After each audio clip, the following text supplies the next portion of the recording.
भव्य आत्माओं लघु त्याग के कारण सिंह महावीर बन जाता है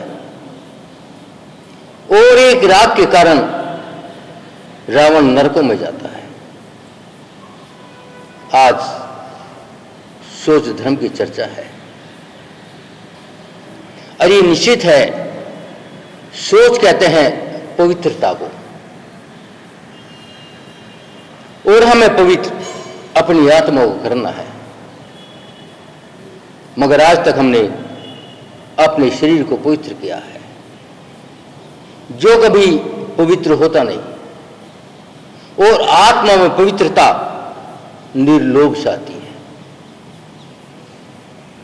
जहां लोभ की मात्रा होती है वहां पवित्रता नहीं आ सकती, चाहे लोभ पैसा का हो, परिवार का हो, मान का हो, नाम का हो, पद का हो, भोजन का हो, शरीर का हो। जब तक किंचित भी लोभ है पवित्रता नहीं आएगी। पूरी पवित्रता तो सिद्ध भगवान में है, उससे नीचे पूरी पवित्रता नहीं है, अंत में भी नहीं है, क्योंकि वहां भी अभी 9 कर्म बाकी है। द्रव कर्म, 9 कर्म, भाव कर्म। जब तक ये कर्म है शुद्धि नहीं हो सकती, पवित्रता नहीं आ सकती। और इस कर्म में शुद्धि लाने के लिए हमें ये कर्म हटाने होंगे। आज तक हमने शरीर को मांजा, शरीर को धोया, शरीर को चमकाया, मगर पवित्रता नहीं आई, और ना आ ही सकती, क्यों? पवित्रता तो, शरीर तो अपना आप मल का द्वार है, हमेशा से गंध भरी बन बहती है, 9 मल द्वार है, मगर हम वास्तविकता समझने का प्रयत्न नहीं करते। जबकि जानते हैं लकड़ी जलती है कोला बनता है, कोला जलता है राख बनती है, और राख भी बर्तन मांजने काम आती है।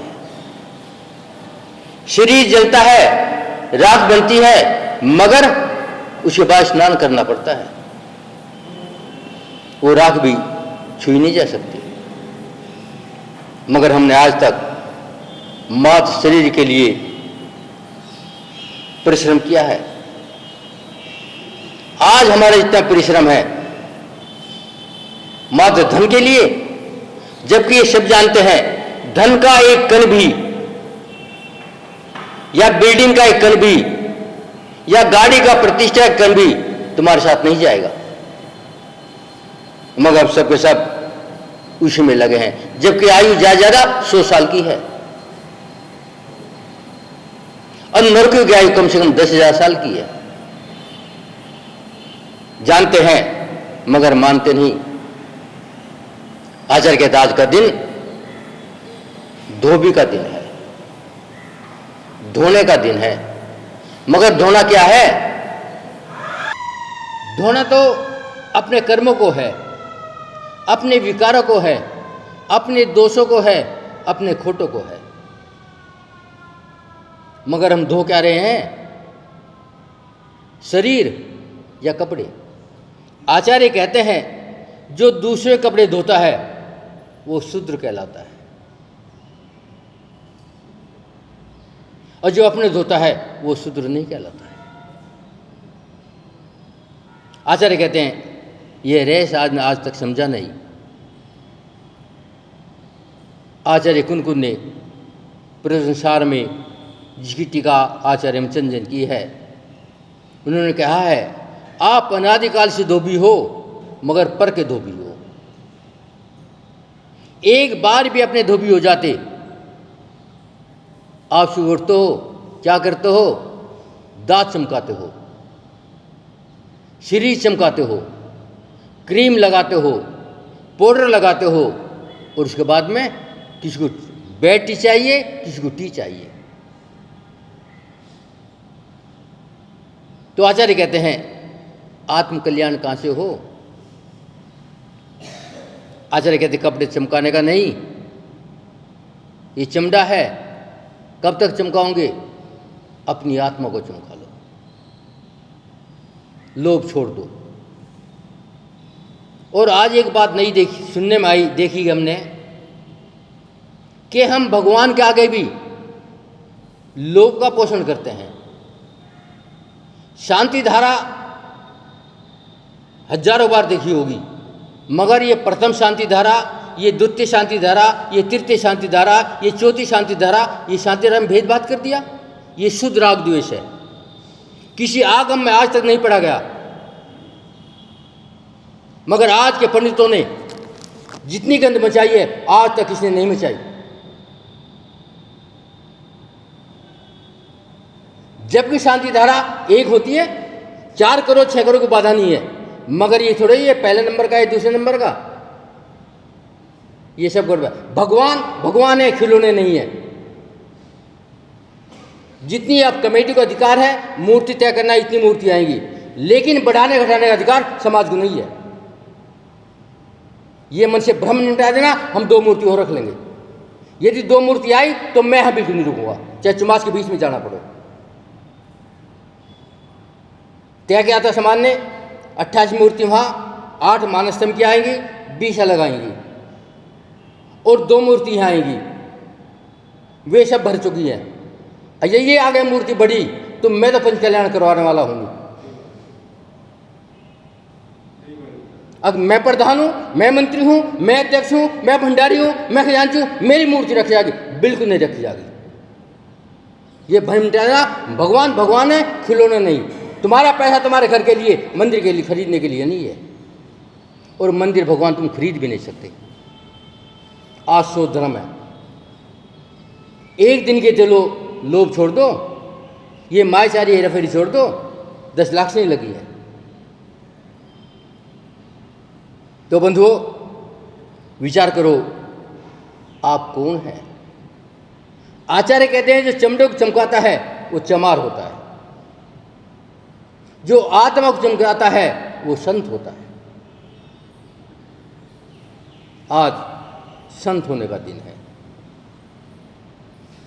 आचार्य कहते हैं साधु प्रश्न करते हैं, वे भी धोते हैं। क्या धोते हैं? जो आत्मा के अंदर व्यसन लगे हैं, जो कषाय भरी पड़ी है, जो राग द्वेष है, उसे मिटाने के लिए आते हैं। और ये भी निश्चित है, जो साधु डरपोक होगा वो साधु नहीं होगा। आचार्य कहते साधु को भी लोभ है। कब लोभ है? जब वो मुद्रा बनाता है, क्योंकि उसका नौकर्मा सामने आ गया है। शरीर ने कह दिया है आहार लेना होगा, मगर क्या लेना, ये लोभ नहीं है। रूखा है, सूखा है, ताजा है, बासी है, ठंडा है, गर्म है, कोई भेदभाव नहीं है। आचार्य कहते भेदभाव है तो साधु नहीं है। ये आचार्य कुन ने कहा है, प्रश्नसार में कहा है। क्या खाया, खाने के बाद याद नहीं रखा, वो साधु है। वहां अच्छा मिला, वहां बुरा मिला, साधु के शरीर में नहीं आता। ये आचार्य कुन प्रश्नसार में कहते हैं, जिसकी टीका आचार्य अमरचंद ने की है। तो बंधुओं, विचार तो करो, शाम को श्रृंगार किया था, बड़े सुंदर हुए थे, सो गए थे। सुबह कैसे बदबू आ रही है, कैसे डकार आ रही है, कैसे गैस पास हो रही है, क्योंकि ये शरीर ही अशुद्ध है। इसमें कितने अच्छे अच्छे पकवान डाल लो, लेकिन शरीर के छूते ही दुर्गंध युक्त हो जाते हैं। विचार करो, एक सुंदर सा रसगुल्ला लाओ, 50 रुपये का रसगुल्ला खरीदा, मुंह में रख लो, बाहर निकाल दो, अब कितने का रह गया? अब कितना बिक जाएगा? दोबारा तुम भी नहीं खा सकते। ये शरीर की स्थिति है, और आप शरीर के चक्कर में पड़े हो। खाली मान अहंकार के चक्कर में पड़े हो, प्रतिष्ठा के चक्कर में पड़े हो। आचार्य कहते हैं प्रतिष्ठा कुछ नहीं होगी, और पद मिलने के बाद में जब हटता है तो क्या लगता है, भूत लग जाता है पीछे। कहते नहीं है ये भूतकालीन है, और आप खाली नाम चाहते हैं। आचार्य कहते हैं शरीर से कोई वस्तु छू जाए उसका क्या होगा। सनत कुमार, अहंकार था मैं बहुत सुंदर हूं, इतनी सी सोचने के बाद ही कीड़े पड़ गए थे, इतने लंबे लंबे कोड़ हो गया था। चक्रवर्ती थे,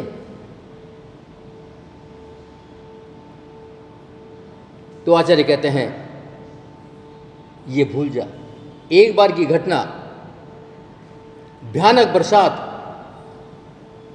पानी चढ़ावा, नदी में बाढ़ आई और एक युवक अपनी ससुराल पहुंच गया। उस युवक के ससुर साहब ने कहा बेटे इतने भयानक मौसम में नदी चढ़ी हुई है, तुम कैसे आ गए। वो युवक कहता है मैं इस घोड़े की बदौलत आया हूं। अब ससुर साहब सोचते हैं ये घोड़ा बड़ा हितकारी है, और जितने पकवान बनाते सब घोड़ों को दे दिए, खाओ। चाहे हलवा था, चाहे पूरी थी, चाहे कचौरी थी, खाओ। और दामाद मक्खी उड़ा रहे हैं, पानी तक नहीं पूछा। ये स्थिति तुम्हारी है। दामाद कौन है, आत्मा। घोड़ा कौन है, शरीर। और सारे पकवान किसके लिए, शरीर के लिए, आत्मा के लिए समय नहीं है। तो विचार तो करो, यदि दामाद नाराज हो गया तो तुम्हारी पुत्री को लेके नहीं जाएगा, घर बैठनी पड़ेगी। तो विचार करो, हम अपने दामाद को नाराज कर रहे हैं या खुश कर रहे हैं।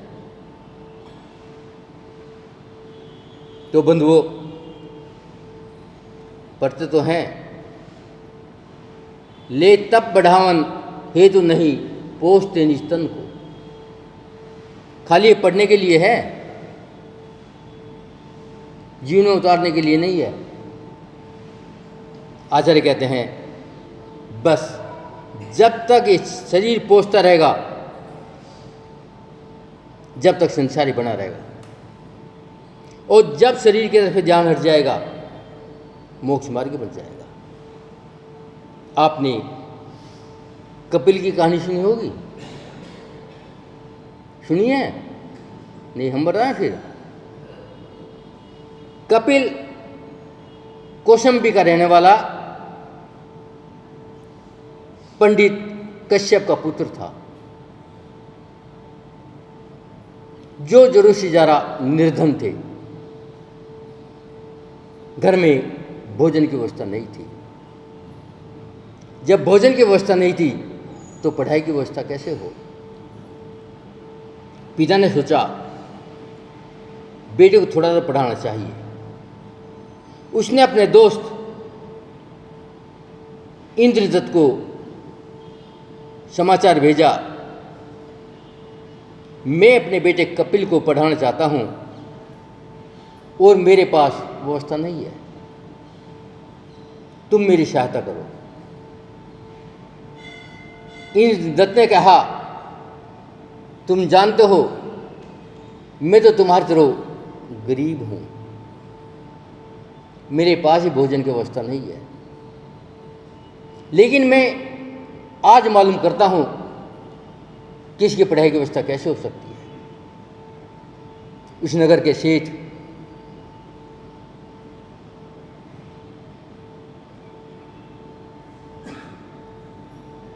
नाम था, श्रीवस्ती की जगह थी ये, श्रीमाल नाम था सेठ का। उसके पास गए और कहा मेरे दोस्त के पुत्र हैं, वो पढ़ना चाहते हैं, उनके पास निर्धनता के कारण भोजन की व्यवस्था भी नहीं है।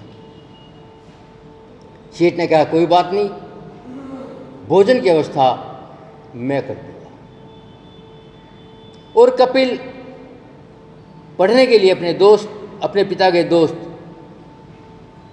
के पास आए और उन्होंने सेठ के यहाँ भेज दिया। सेठ ने उसके रहने के लिए मकान दे दिया,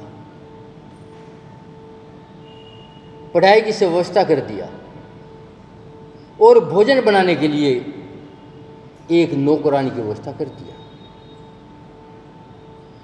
नौकरानी भोजन बनाती, कपिल भोजन कर लेता और कर करके बाकी समय अपनी पढ़ाई में लगाता। मगर लोभ आ गया और वे पढ़ाई का चक्कर छोड़ करके नौकरानी के चक्कर में फंस गया। ये इंद्री बड़ी बेईमान है, कब धोखा दे जाए। और वे कपिल नौकरानी के चक्कर में फंस गया। एक दिन नौकरानी ने कहा, आप मुझे बहुत चाहते हो, मैं भी चाहती हूं, मगर कल नगर में मेला है, मेरी सखियां श्रृंगार करके आएंगी और मेरे पास श्रृंगार के लिए कुछ भी नहीं है, मेरे कुछ श्रृंगार की व्यवस्था करो। कपिल ने कहा तुम तो खुद जानती हो मैं दूसरे के यहाँ भोजन करता हूँ, मेरे यहाँ भोजन की व्यवस्था भी नहीं है। मगर वो नौकरानी कहती है, शायद आपको मालूम नहीं है, यहाँ का सम्राट जो ब्राह्मण प्रातः काल में उसे आशीर्वाद देता है उसे 2 माह से सोना देता है। वो यदि आप प्रातःकाल आशीर्वाद देने पहुंच जाओ तो आपको 2 माह से सोना मिल जाएगा और मेरे सारे श्रृंगार की व्यवस्था बन जाएगी, मगर पहला आशीर्वाद जाना चाहिए। कपिल ने स्वीकार कर लिया, बहुत आसान तरीका था और मध्य रात्रि में ही दौड़ पड़ा, कोई मेरे से पहले ना पहुंच जाए। दौड़ता जा रहा था, पहरेदारों ने पकड़ लिया, बंदी बना दिया कि चोर है। ने मध्य रात्रि में दौड़ना क्या मतलब है, जेल में डाल दिया। प्रातःकाल सम्राट के सामने पेश किया। सम्राट ने पूछा, क्यों चोरी करते हो इस उम्र में? नहीं महाराज, मैं चोर नहीं। कौन हो? कपिल ने पूरी कहानी बता दिया। मैं तो मात्र 2 माह से सोना लेके गया था, इसलिए जल्दी भागा था कि कोई पहले से पहले आशीर्वाद ना दे दे, और मैं उस नौकरानी के चक्कर में फंसा था। कोई चोरी नहीं, सारा स्पष्ट कपिल ने सम्राट को बता दिया।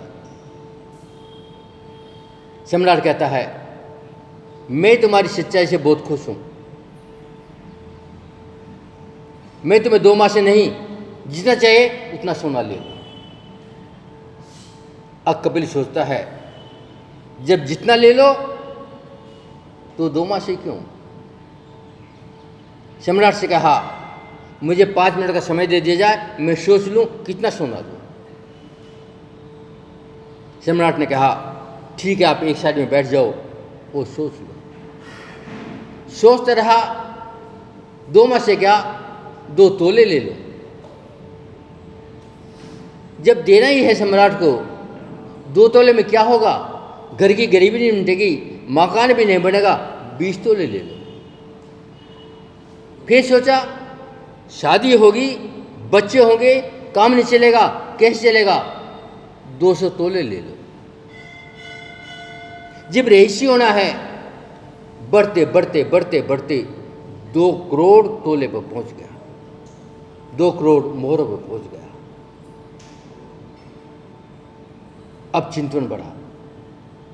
आखिर लोभ की कोई सीमा नहीं है। जब तक लोभ रहेगा सोच धर्म नहीं आएगा। बस विचारधारा पलटी, मुझे सोना नहीं चाहिए। सम्राट ने कहा, बोलो कितना चाहिए। मिल गया। क्या मिल गया? मैंने तो नहीं दिया, अब जो चाहिए था मिल गया और सोने की आवश्यकता नहीं है। उसने कहा, बताओ तो सही कैसे मिला। और कपिल ने अपनी सब बात बता दिया, मन के विचार बता दिए। सम्राट कहता है, यदि तुझे 2 करोड़ स्वर्ण मुद्रा चाहिए मैं दूंगा, मांगो। लेकिन वो कहता है अब नहीं चाहिए। और कपिल चल पड़ा जंगल की ओर, केश लोच कर दिया, दिगंबर हो गया, संत बन गया और ध्यानस्थ हो गया। 6 महीने के बाद उस कपिल को केवल ज्ञान हो गया और वे उसी वक्त से मोक्ष चला गया। आचार्य कहते, जिस दिन तेरे अंदर सोच धर्म आ जाएगा, सारे विकार निकल जाएंगे और तू मानव से मानवता में आ जाएगा। जब मानव मानवता में आता है फिर भगवान बन जाता है। लेकिन हम यदि मानवता से दानव बन जाएं तो फिर मानवता बहुत दूर चली जाती है। आचार्य कहते हैं, आज मानव बनने का दिन है, मगर मैं मानव नहीं बन सका। एक बार की घटना, एक व्यापारी धनपति संत के पास आया और संत से कहा, प्रभु मैं विदेश जाना चाहता हूं, कोई मंत्र दे दो, कहीं लुट ना जाऊं। क्यों? अपार धन है, वहां व्यापार करूंगा वो धन आ जाएगा। समुद्र में तूफान भी आते हैं, कहीं डूब ना जाओ, कोई मंत्र दे दो। साधु ने कहा, मैं तुझे मंत्र दे सकता हूं, मगर तू पालन नहीं करेगा, तू जाप नहीं जपेगा। महाराज जपूंगा, पक्की जपूंगा। 2 खाली पीपे ला। पीपे कहते हैं गृहस्थों को, या कुछ और कहते हैं क्या? इनका मुंह बिल्कुल बंद कर दे और जब समुद्र में बाढ़ आ जाए, दोनों बगल में एक पीपा दबा लेना, समुद्र पार हो जाएगा। युवक ने समझा बहुत आसान तरीका है। उसने 2 पीपे खरीदे, विदेश चला गया, धन कमाया। धन कमाने वाला सोचा, इतना धन है कैसे लेके जाएगा। फिर बेचारा, महाराज ने मंत्र दिया था, मेरे पास 2 पीपे हैं, उसमें हीरे मोती थे और पीपे भर लिए। समुद्र में बाढ़ आई, पीपे निकाले, दबाए, डूब गया। फिर महाराज को कहते हैं, महाराज मंत्र ठीक नहीं दिए, अपने कसाय अपने लोग को नहीं देखा और महाराज को भगवान को दोष देते हैं। कई बार कह देते हो, पहले मंदिर पहुंच जाते थे, अब जाना बंद कर दिया। क्यों मंदिर को देता ही नहीं, भगवान को देते नहीं, साधु को देते नहीं, प्रवचन को देता नहीं, ये मंदिर जा क्या करें। आचार्य कहते हैं, ना संत देते ना भगवंत देते। यदि देते हैं तो तेरा नमस्कार, तेरी श्रद्धा देती है, मगर जब श्रद्धा ही समाप्त हो जाए तो कहां से मिलेगा। आज भी देते हैं, पहले भी देते थे, आगे भी देंगे, मगर तेरे में नमस्कार तो हो, तेरे में श्रद्धा तो हो, तेरे में विश्वास तो हो, ये भी तो देंगे। मगर मैं श्रद्धा करना नहीं चाहता। क्यों नहीं चाहता? क्योंकि मेरी पैंट की क्रीच खराब हो जाएगी, इसलिए झुकना नहीं चाहता। तो विचार करो, जो मंदिर में आते हैं और कभी कभी एक लोटा पानी डाल देते हैं, कभी कभी एक मुट्ठी चावल भी रख देते हैं और अपने को धर्मात्मा मान लेते हैं। क्या वास्तव में धर्मात्मा है? गहन चिंतन करो। ग्रंथों में एक उदाहरण आया है, अभी जो है समय एक उदाहरण आया है कि नदी बहती है, नदी में एक पाषाण की शिला है, वर्षों से पड़ी है, पानी को ऊपर नीचे बहारी है, तरमतर दिखाई दे रही है, लेकिन बाहर निकालो, तोड़ो, अंदर सूखी निकलती है। पानी का एक कण भी अपने अंदर नहीं लिया। तो आचार्य कहते हैं कुछ ऐसे इस तरह के लोग जो मंदिर में आते हैं, जो समाज को दो टुकड़ों में बांट देते, इसके पाषाण का टुकड़ा पानी को दो हिस्सों में बांट देता है और अपने अंदर धर्म की एक कण नहीं आती, एक बूंद नहीं आती, और वो अपने को धर्मात्मा कहता है। आचार्य कहते विचार करो, तुम धर्मात्मा हो या पाषाण की शिला हो। आचार्य कहते दूसरे लोग भी आते हैं, कुछ लोग कपड़े की भांति आते हैं। जब कपड़ा पानी में डाल देते हैं, अंदर बाहर से तरमतर हो जाता है, कहीं भी सूखा नहीं है, मगर जैसे ही पानी से बाहर निकलता है, हवा लगती है, धूप लगती है, एक कण भी अपने पास नहीं रखता।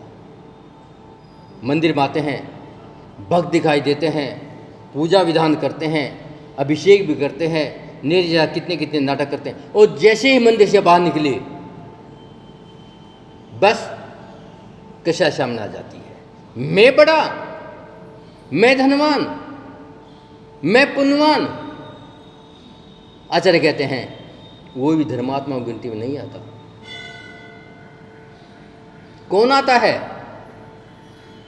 आचार्य कहते हैं कुछ शक्कर होती है, जिसे आपके चीनी कहते हैं, बूरा कहते हैं। जब वो पानी में जाती है, सबसे पहले अपना अस्तित्व समाप्त करती है। अब उसमें भक्त और भगवान का भेद नहीं है। जब ये भेद समाप्त हो जाता है तो पानी मीठा हो जाता है। अब शक्कर अलग नहीं है, पानी अलग नहीं है, एकम एक है। तो आचार्य कहते हैं जो शक्कर की भांति मंदिर में आते हैं, जो अपना अस्तित्व नहीं रखते, जो भगवान के चरणों में समर्पण दे देते हैं, में ही सुखी होते हैं, उनका ही पल्ला भरता है। भगवान देते हैं मगर तेरी गगरी उल्टी है, कहाँ से भरेंगे? पहले अपनी गगरी सीधी कर, जब गगरी सीधी होगी जब पानी आएगा। आचार्य के जी तृष्णा कैसी है? समुद्र लाखों लाखों नदियों का पानी ले लेता है मगर तृप्त नहीं होता। मरघट हजारों हजारों मुर्दे फूकने बाद में भी तृप्त नहीं होता।